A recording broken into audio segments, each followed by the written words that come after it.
Today we're exploring Nicosia, the last divided capital in the world, right here in Europe. One city, two sides, a border running straight through the middle. We will walk through forgotten back alleys, cross a UN border on foot, enjoy delicious cheesecake in another country before lunch, and wander through medieval courtyards, markets, mosques, and churches, all in one single day. So if you think Nicosia is boring, overlooked, or skippable, stick around. Hi everyone, and this is Nicosia, and I'm going to be honest with you right away. From up here, Nicosia does not look impressive at all.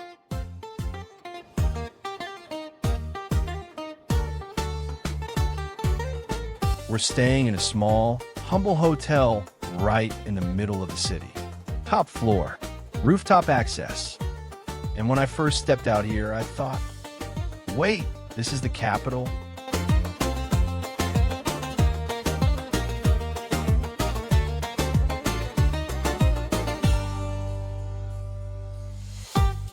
Here's the thing though, follow us because by the end of this video, I promise you your opinion about Nicosia will completely change.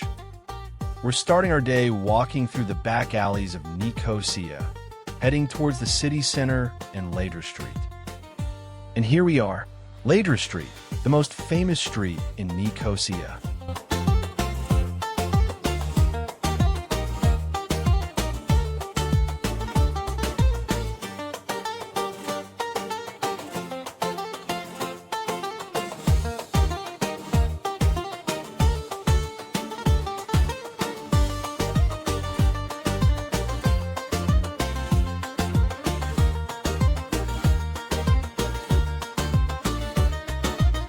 It's surprisingly quiet this morning. No crowds, no chaos. And right at the end of this street is something you don't see every day.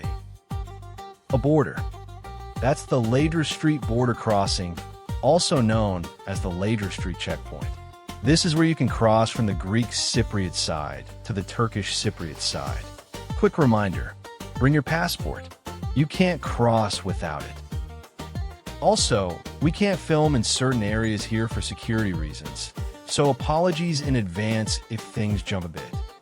And just like that, we're in North Nicosia, the Turkish side. The crowd is thin today, so this should be pleasant. Is it like this in summer? Absolutely not. Expect delays and long queues at the border crossing.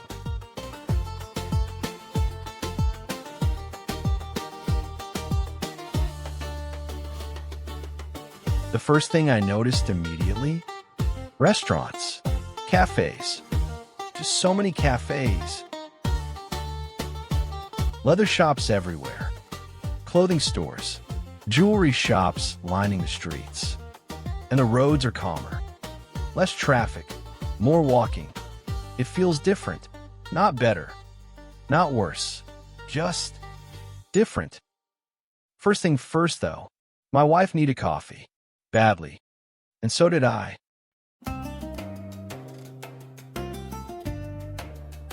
We stopped at a small cafe, and here's something useful to know. You can pay in euros or Turkish lira, but you'll probably get your change back in lira.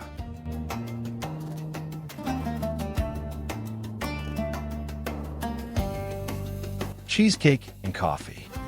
And let me tell you, amazing. Have you ever noticed how cake tastes better when you're slightly lost in a foreign city? The walls around here are just bursting with colors. Street paintings and cool art everywhere. It gives the area a really youthful, artistic energy. After our cake and coffee, we made our way to a real must-see. It's just around the corner, so follow me and I'll tell you more.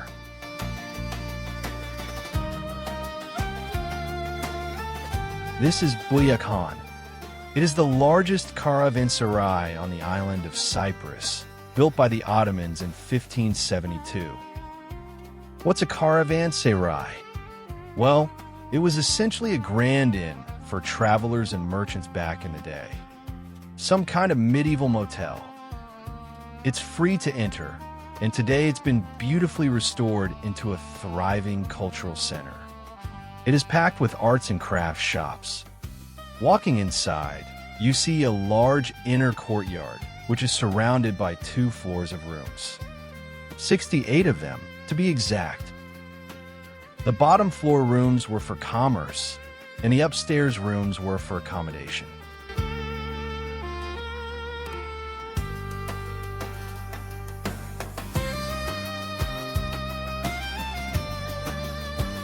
We wandered around, checking out the tiny artisan workshops. I mean, look at this. It truly feels like we've been transported to a little medieval village, completely tucked away from the modern world. We went upstairs and did a little shopping for souvenirs. Here, you can find authentic Cypriot handicrafts. If you were here, what would you bring home? And no need to tell you, my wife spent almost an hour window shopping. If she could, she would buy something from every shop she entered. For me, I walked around, admiring the architecture and how well preserved this building was.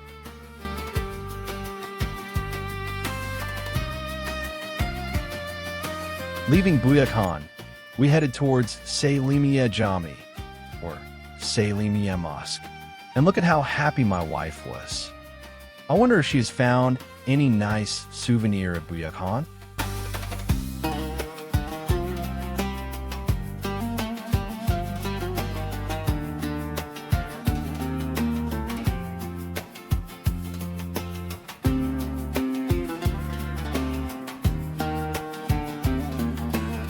The Selimiye Camii is an absolute architectural marvel. It started life in the 13th century as the St. Sophia Cathedral, a grand Catholic church built by the Crusaders. When the Ottomans conquered Nicosia in 1570, they converted it into a mosque, adding those distinctive minarets you can see.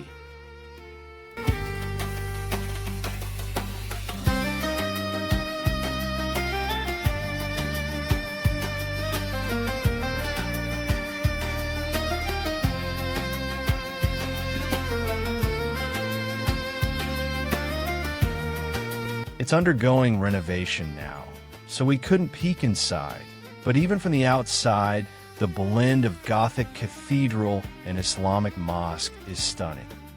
It's right near a bustling area with lots of restaurants.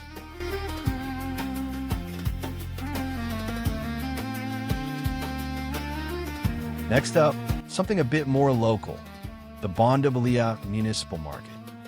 We're lucky this time of year. It's not too crowded, which makes for a nice, chilled-out browse. This is your traditional Turkish bazaar experience, housed in an interesting old building. Inside, it's a mix of stalls, fresh produce, local spices, nuts, and yes, souvenirs. It's got that authentic local vibe.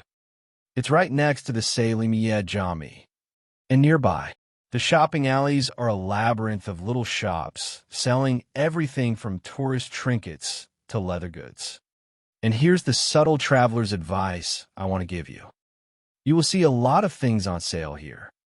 Some brand name items that, let's just say, are definitely replicas. If you're planning to cross back to the Greek side, just double check with the shop first about what's okay to bring back. Trust me, avoiding a border hiccup is worth the awkward question. We picked up some delicious baklavas, because when you're in a Turkish Cypriot market, you must have the sweets. And then, we crossed back to the Greek side of Nicosia, right back on Ledra Street.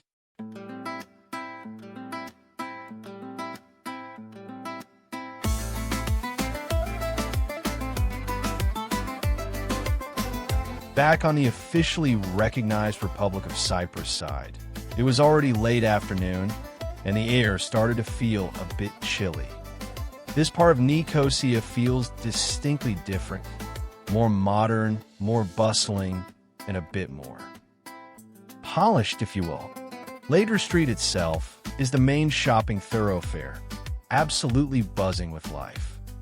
We walk towards the entrance of the old city, and this is where the modern meets the ancient in a fascinating and, at times, controversial way.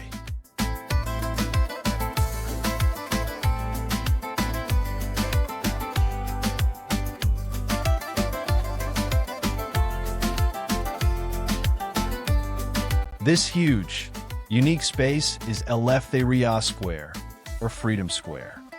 It was designed by the late architect Zaha, and it connects the historic Venetian Walls with a modern city center. It's a multi-level space where the ancient moat used to be. It's a very modern, almost futuristic look that definitely clashes with the history. And some locals have complained about it, saying it doesn't represent Cyprus. What do you think? Does this modern design work, or should a historical capital stick to traditional architecture? Let me know in the comments.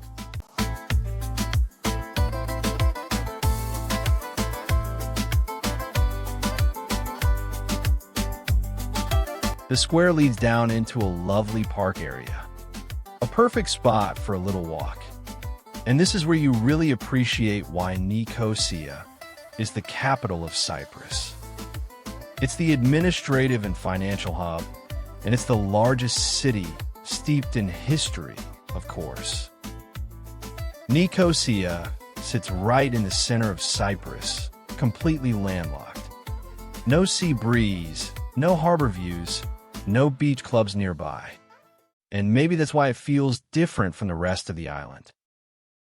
Size-wise, it's not huge. The city itself has roughly 200,000 people, and if you count the greater urban area on both sides, you're looking at closer to 300,000. So it's busy, but never overwhelming. Oh look, this is interesting. Something we totally didn't expect.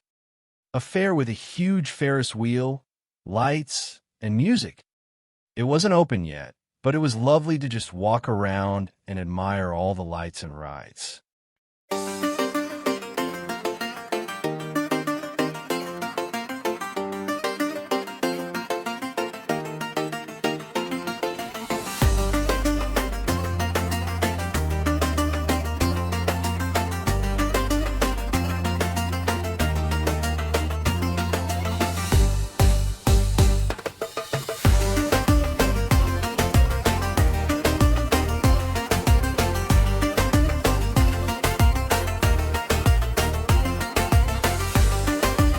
Alright, where was I? Nicosia then. Geographically, it's flat. Very flat. No dramatic hills, no cliffside drama. Just low-rise buildings spreading outward, which is probably why it doesn't wow you at first glance. Historically, though, that's where things get interesting. Nicosia has been continuously inhabited for over 1,000 years. It's been ruled by the Byzantines, the Lusignans, the Venetians, the Ottomans, and the British. And in 1974, everything changed. That's when the city was divided. Today, Nicosia is still the last divided capital in the world, split between the Republic of Cyprus in the south and the Turkish Cypriot North, with a UN buffer zone in between.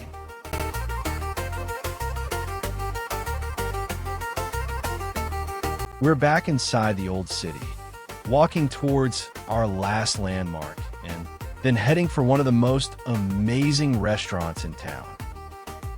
Now let's talk about something very practical. Cost of living. Nicosia is one of the more affordable capitals in Europe. Coffee will set you back around 3 to 4 euros. A good local meal, about 15 to 20 euros per person.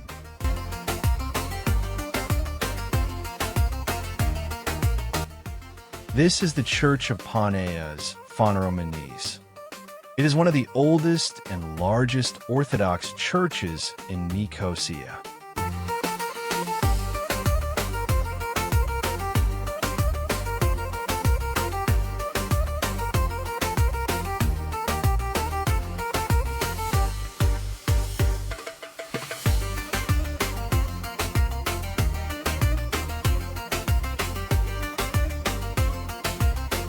Architecturally, it's quite the mix, mainly from the 19th century. Inside, the star is this magnificent, intricate, wood-carved iconostasis. It's absolutely breathtaking, covered in gold leaf and detailing biblical scenes. It also houses a mausoleum for Archbishop Kyprianos, a poignant reminder of the island's turbulent past.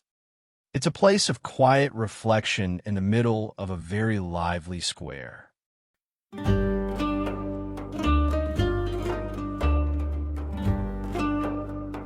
Now, after all that walking, you know what time it is? Dinner time. We stumbled upon, and I mean highly recommended, amazing Greek restaurant. It is known as Cathedral Greek Restaurant and Coffee Shop. Just look at the interior of this place. There are more photos hanging on the wall than in the pages of the National Archives. It was absolutely amazing. Simple, yes, but totally captivating and something you clearly do not come across every day. Their menu was the size of a billboard and indicating clearly that they do not serve nervous and rushed people.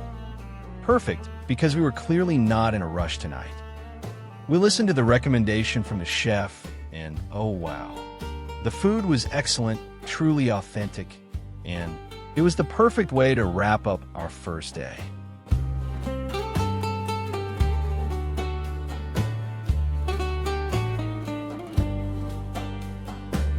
Okay, fast forward to the next late afternoon. We decided to get a literal new perspective on the city. We headed to the Shacolas Tower Museum and Observatory. Climbing up for what I can confidently say are the best views of Nicosia. The observatory is on the 11th floor, and for a small fee, you get a 360-degree panoramic view of the old, walled city and beyond. You can see the distinct circular shape of the Venetian walls that enclose the old town. You can also spot the Turkish flag painted on the side of the mountain far away, a constant, poignant reminder of the division. The way the sun shines across the town, illuminating the terracotta roofs, is just magical. It truly helps you understand the layout of this complex city. As the sun moves across the city, the light changes completely. Everything turns gold.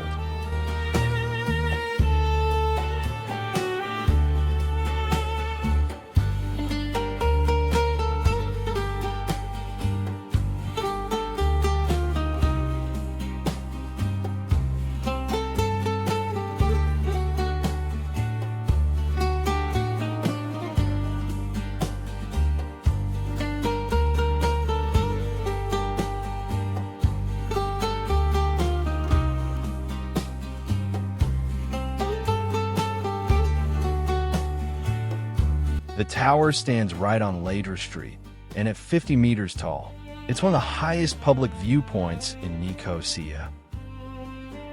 Next, we took a short walk to the Omeriye Mosque. This beautiful structure was originally the medieval Augustinian monastery of Saint Marie, built in the 14th century, before being converted into a mosque during the Ottoman-era. It stands as another perfect example of Nicosia's layered history, where different faiths and eras coexist in the same stone.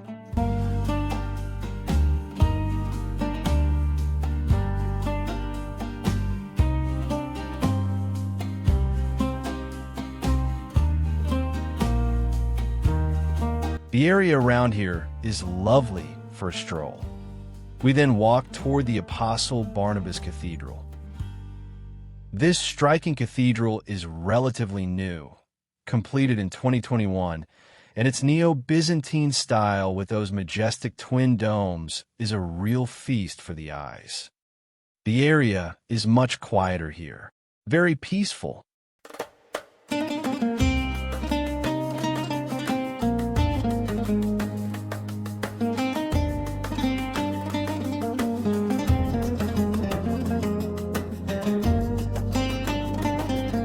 Apostle Barnabas is one of the most important figures in Cypriot Christianity. He's considered the founder of the Church of Cyprus, and his presence here gives the area a quiet weight. Not dramatic, just steady. Pale stone, balanced proportions, clean lines. It feels solid, like it's been standing here long enough to watch history pass by without reacting too much. And as the sun slowly dipped lower, everything started to shine with that incredible golden color. The light in Cyprus is just something else, seriously. We walked past the Archbishop's Palace.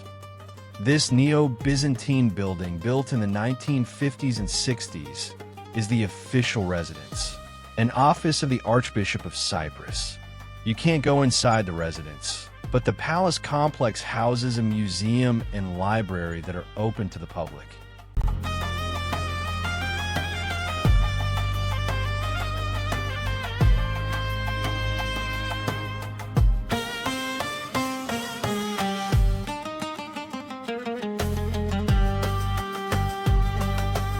Nearby is the beautiful, quiet area around St. John Cathedral.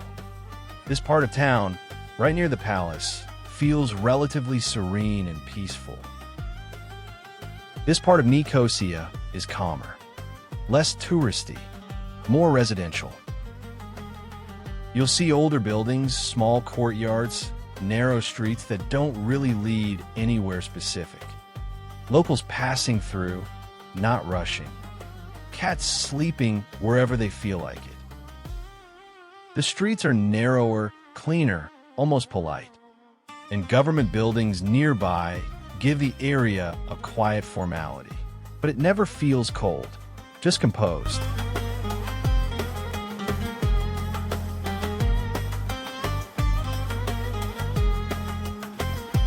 We took to the narrow alleys towards another important landmark in Nicosia.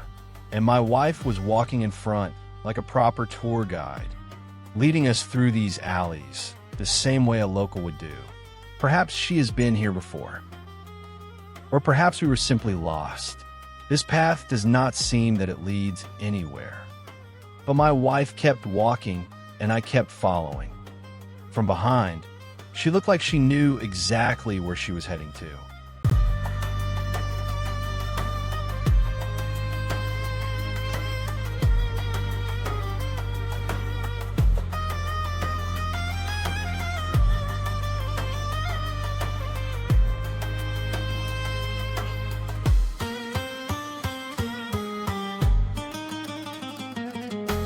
This part of Nicosia isn't about landmarks or must-see lists.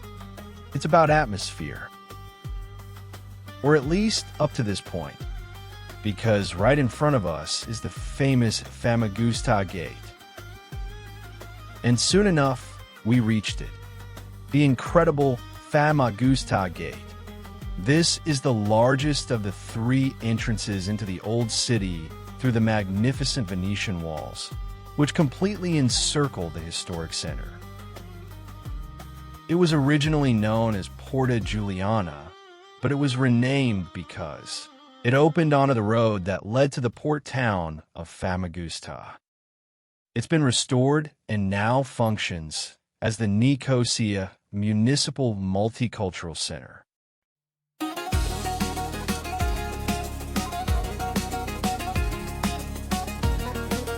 And as the sun set, the sky was just on fire with color. A dramatic end to a dramatic day. Right next to the gate is a multifunctional municipal center, and from there, we enjoyed some stunning views looking out over the old city walls and the moat area. It's a great spot to pause and appreciate the sheer scale of the city's historic defenses. This is probably a good moment to pause and talk about something practical. How do you actually get to Nicosia?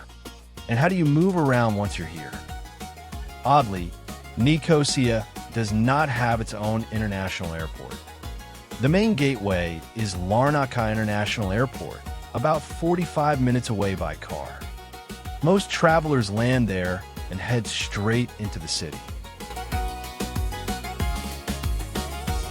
Once you're in Nicosia, though, things get simple. The old town is very walkable.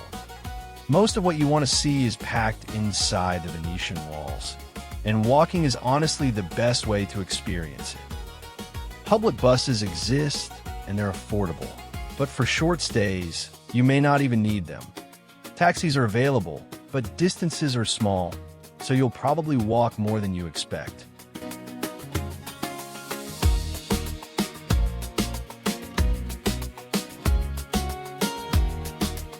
Alright, the sun has set and it was starting to get dark and chilly. It was time to walk back towards our hotel and rest those feet. But first, we needed one last warm coffee to recover. So, follow me and I'll show you another nice coffee joint. And while we walk there, let me wrap up for you. Nicosia is a city of incredible contrasts. It's modern Europe, it's the ancient world, it's Greek, it's Turkish, and it's all contained within these incredible 16th century Venetian walls. It challenges you, it fascinates you, and it makes you think. The city that looked not very impressive from our humble rooftop proved to be one of the most layered, fascinating capitals we've ever visited. We highly recommend you put Nicosia on your Europe travel itinerary. It's a truly unforgettable experience. And don't forget, next week, we are taking you outside Nicosia to explore more amazing parts of Cyprus, including that incredible church located inside a cave. You absolutely don't want to miss that.